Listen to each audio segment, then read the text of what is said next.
Selamat datang di channel saya. Jangan lupa dibantu subscribe dan like video saya ya. Jangan ditonton saat sendirian.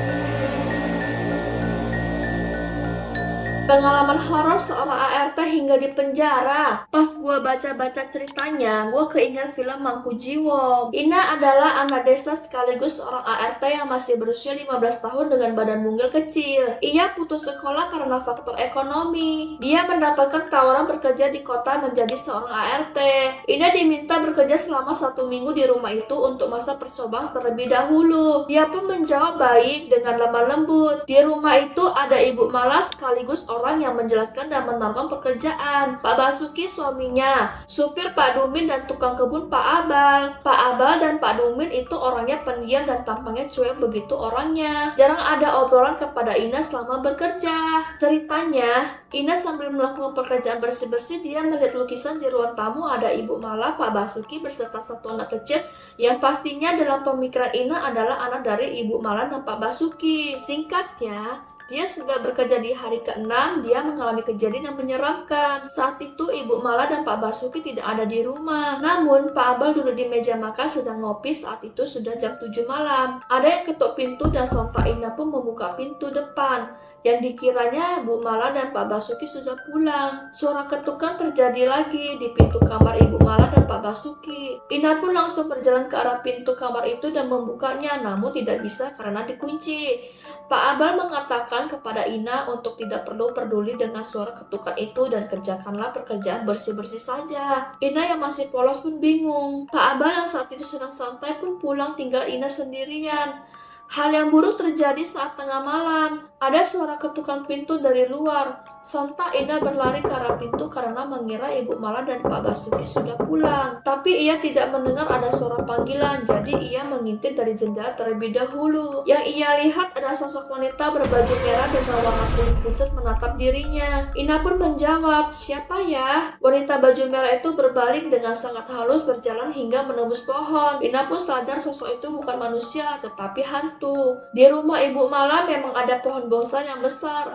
Dia ketakutan hingga bersembunyi di kamar dan tidak tidur sambil menangis sampai pagi. Singkat ceritanya, keesokan harinya, ia pun tidak bercerita kepada siapa-siapa soal kejadian yang dialaminya. Bu Mala yang sudah di rumah berbicara padanya soal kerjaan dan ia ditawarkan kerjaan dengan kontrak 1 tahun dengan gaji 2 juta tahun 2000-an. Jadi itu adalah jumlah yang sangat besar pada saat itu. Ina yang di usia 15 tahun menerima gaji segitu sangat kesenangan dan lupa dengan hal horor yang terjadi padanya kemarin. Namun dia bukan lagi kerja di rumah Bu Mala, namun kerja di rumah anaknya. Ina pun kepikiran, foto yang ada di ruang tamu anak kecil itu ternyata memang benar adalah anak Ibu Mala dan Pak Basuki. Hingga esok harinya, ia dibawa ke rumah tempat kerja barunya. Ina bertemu dengan seorang nenek-nenek yang sedikit menyeramkan. Dia menjelaskan pekerjaan Ina dengan tegas dan tidak ada ramah-ramahnya.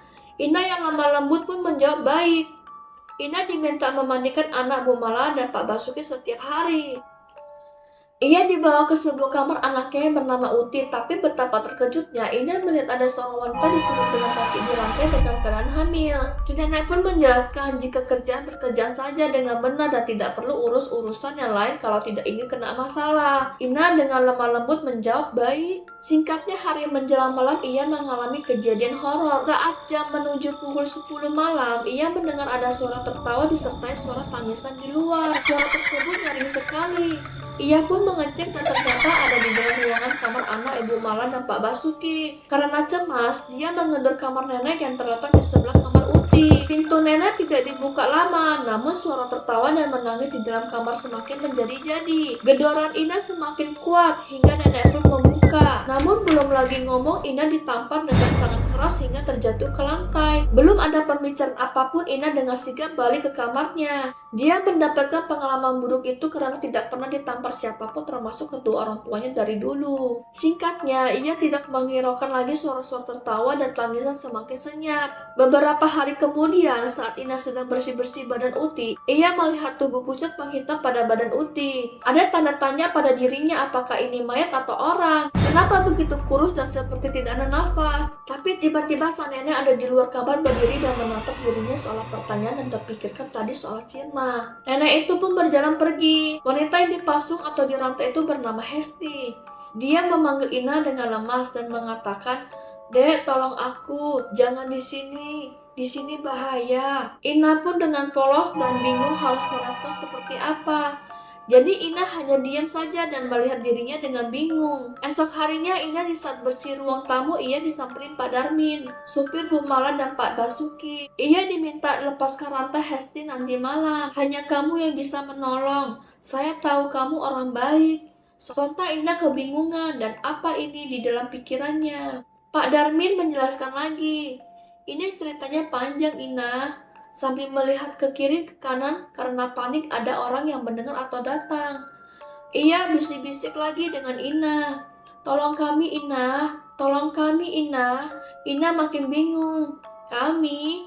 Jadi Pak Abel itu Pak mertua saya dan Hesti itu istri saya. Ina di situ sangat terkejut. Bagaimana ceritanya? Pak Dumin menjelaskan dengan singkat jika ia dan istrinya beserta bapak mertuanya sudah lama kerja dengan Ibu Malan dan Pak Basuki. Namun anak dari kandungan istrinya mau dijadikan tumbal buat si Uti. Makin dan semakin bingung itu si Ina. Pak Dumin mengatakan dengan buru-buru jika si Uti itu adalah mayat yang sudah meninggal. Benar dong, apa yang ada di pikiran Ina selama ini dia membersihkan seorang mayat selama beberapa hari ini. Pak Dumin mengatakan sosok hantu yang ia lihat malam itu adalah anak dari Ibu Mala dan Pak Basuki yang kesakitan karena dipaksa menjadi kuntilanak untuk jadi penolak bala atau tameng dari saingan bisnis Pak Basuki. Keluarga ini meminta dukun yaitu nenek yang tinggal di sini untuk mengurus kuntilanak Uti di kamar dan di pohon rumah Bu Mala dan Pak Basuki. Makanya Uti selalu pulang pada tengah malam untuk mengambil pusaka itu. Hari ini Bu Mala dan Pak Basuki akan nginap di sini. Jadi Pak Abal akan ke rumah Bu Mala dan Pak Basuki buat bukaan pintu rumah dan kamar di tengah malam. Jika kuntilanak Uti ketuk pintu nanti malam agar kuntilanaknya bisa ambil pusaka. Nenek, ibu, dan bapak akan panik karena jika Uti mendapatkan pusakanya, ia akan bebas dan dapat kembali ke kayangan. Jadi setelah itu tolong bawa keluar istri saya dari rumah ini. Nanti Pak Abal akan jemput. Ina yang masih mencerna semua kata-kata Pak Dumin masih tidak percaya akan kejadian ini semua.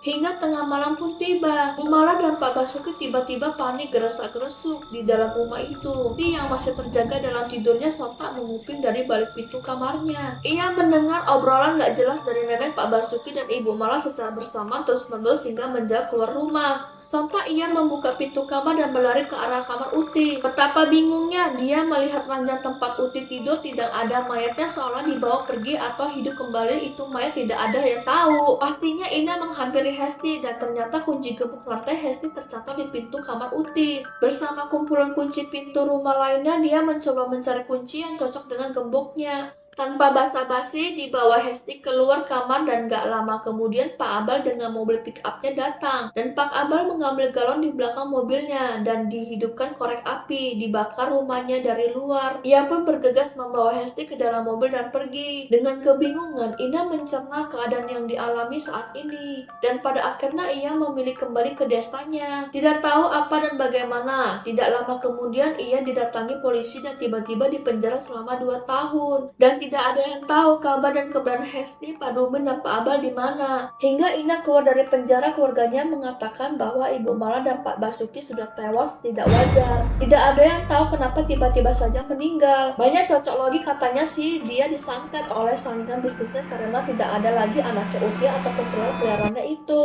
Pas gua baca-baca ceritanya, gua keinget film Mangku Jiwo. Menurut kalian bagaimana?